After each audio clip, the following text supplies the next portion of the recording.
តែស្ដាយក្រ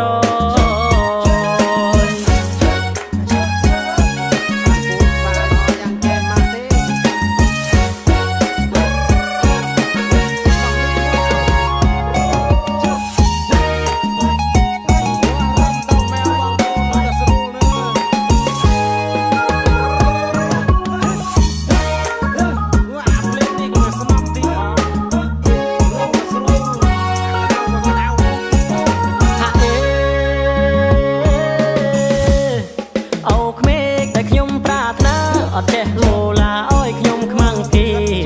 អូក្មេកដែលខ្ញុំប្រាថ្នាអត់ចេះលោឡាអើយខ្ញុំខ្មាំងគេចេះច្រៀងខារ៉ាអូខេ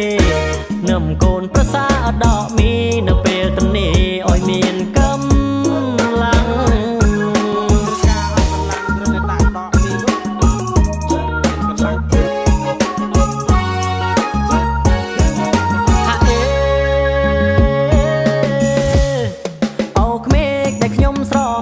ក៏មានកូនស្រីរីប្រចានឆ្នាំង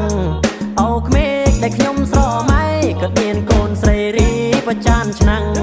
ធ្វើម្ហូបស្លនឹងស្ងោ